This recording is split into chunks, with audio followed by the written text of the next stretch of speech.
അതിന്റെ അവസാനത്തെ 2 വാക്യം. അവൻ എന്നെ വിളിച്ചപേക്ഷിക്കും, ഞാൻ അവന് ഉത്തരമരുളും. കഷ്ടകാലത്ത് ഞാൻ അവനോട് കൂടിയിരിക്കും, ഞാൻ അവനെ വിടുവിച്ച് മഹത്വപ്പെടുത്തും. ദീർഘായുസ് കൊണ്ട് ഞാൻ അവന് തൃപ്തി വരുത്തും, എന്റെ രക്ഷയെ അവന് കാണിച്ചു കൊടുക്കും. പലരിലേക്ക് ആശ്രയിക്കുന്നവന്റെ കാര്യമല്ല ഈ പറഞ്ഞത്. ജീവനുള്ള ഒരു ദൈവമുണ്ട്. സത്യമായ ഒരു ദൈവമുണ്ട്. വിശ്വസിപ്പാൻ കൊള്ളാവുന്ന ഏകജനനായ പുത്രനായ യേശുവുണ്ട്. എന്നാൽ അവനെ വിളിച്ചപേക്ഷിച്ചാൽ അവൻ ഉത്തരം തരുന്ന ദൈവമാണ്. ആ ദൈവത്തിന്റെ മുമ്പിൽ എണ്ണ വേണ്ട, കുറച്ചധികം ചൊല്ലേണ്ട കാര്യമില്ല, പൂവലിച്ചെറിയേണ്ട കാര്യമില്ല, എന്തെങ്കിലും ഒന്ന് ഉണ്ടാക്കി വെച്ചിട്ട് രൂപത്തെ വെച്ച് വഴങ്ങേണ്ട കാര്യമില്ല. പിന്നെയോ അവൻ പക്ഷപ്പാട്, അവൻ ആർക്ക് വേണ്ടി? മനുഷ്യവർഗത്തിന് വേണ്ടി ഭൂമിയിൽ ഇറങ്ങി വന്നെന്നുള്ളത്, അവൻ മനുഷ്യവർഗത്തിന്റെ രക്ഷയ്ക്കായി തന്റെ ജീവനെ കൊടുത്തെന്നുള്ളത്, അവൻ ഉയർത്തെഴുന്നേറ്റെന്നുള്ളത്.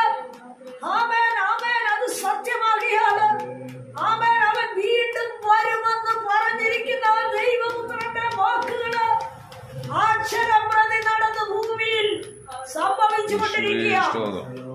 ആമേൻ. കർത്താവിന്റെ വരം വിളിച്ചറിയിക്കുന്ന പ്രശ്നങ്ങൾ ഭൂമിയിൽ നടക്കുക. ആമേൻ. കാലം ഇനി അധികമില്ലെന്ന് ദൈവം വിളിച്ചു പറയുന്നു. രാജ്യങ്ങളോടും ജാതി ജാതിയോടും എതിർക്കുമെന്ന് കർത്താവ് പറഞ്ഞിരിക്കുന്നു.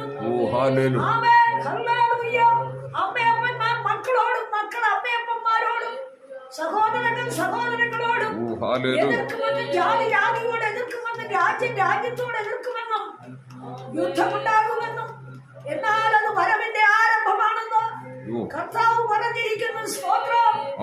അത് മാത്രമേ വിശ്വാസയോഗ്യമായ ദൈവവചനമുള്ളൂ. ആ ദൈവം പറയുക, നീ എന്നെ വിളിച്ചപേക്ഷിക്ക്. ആരെയാ വിളിക്കേണ്ടത്? ദൈവത്തെ വിളിച്ചപേക്ഷിക്ക്. 1000 ദൈവങ്ങളെ അല്ല, 1000 പൂജാതി മാർഗങ്ങളെ അല്ല, 1000 പല സ്ഥാനത്ത് കുമ്പിടുന്ന ശക്തിയെ അല്ല നമ്മൾ സേവിക്കേണ്ടത്.